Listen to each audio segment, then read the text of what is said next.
Welcome back again to Brayla's channel. Nagbabalik po tayong muli para sa isang good news sa ating mga 4-piece beneficiaries. Dahil ngayong araw ay naglabas na muli ang pamunuan ng Land Bank para sa bagong cash grant payout na matatanggap ng mga qualified beneficiaries.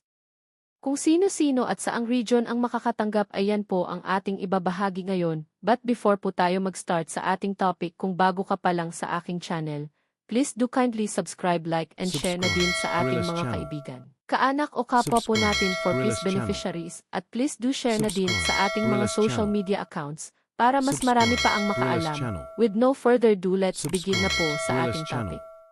Wow, ito na! To all 4-piece beneficiaries, ang unang payout pagkatapos ng election. 4-piece cash grant pumasok na sa Land Bank. Sino kaya ang mga kasali? Ang buong detalye alamin. Ang payout ng cash grants para sa mga beneficiaries ng Conditional Cash Transfer or CCT program o Pantawid Pamilyang Pilipino program or 4-piece ng DSWD ay naipasok na po ngayong araw, Huwebes, May 22 of year 2025 via ATM withdrawal sa mga filing Land Bank servicing branches nationwide. Sa ngayon ay isang payroll category lamang ang makakatanggap ng cash grant. Sa mga naghihintay pa rin ay abangan nyo lang po ang mga upcoming announcement ng Land Bank para sa mga susunod na payout po natin. Ang makakatanggap lang sa ngayon ay ang payroll category P1 2025, RCCT1 CBS Regular.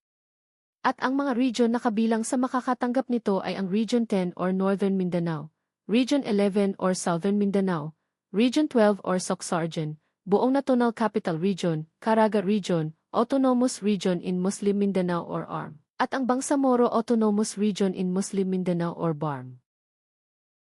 Ito po ay naipasok na sa inyong Land Bank Cash Card ngayong araw, May 22. Para po sa mga may katanungan o hinaing sa kanilang 4-piece cash grant or iba pang benepisyo, ay maaari po tayong makipag-ugnayan sa DSWD hotline numbers na makikita nyo po sa inyong screen. Kung ikaw ay taga-NCR ay yan po ang inyong tatawagan. Kung nasa ibang region naman ay meron din po tayong hotline number, maging sa Cagayan at iba pang mga bagong hotline numbers. That's it! Sa ngayon ay ito pa lamang ang mga makakatanggap ng kanilang 4-piece cash grant pagkatapos nitong election. Manatili lamang po kayong nakatutok sa aking channel para sa mga latest payout updates at iba pang impormasyon na para po sa inyo. Marami pong salamat and God bless po sa inyong lahat.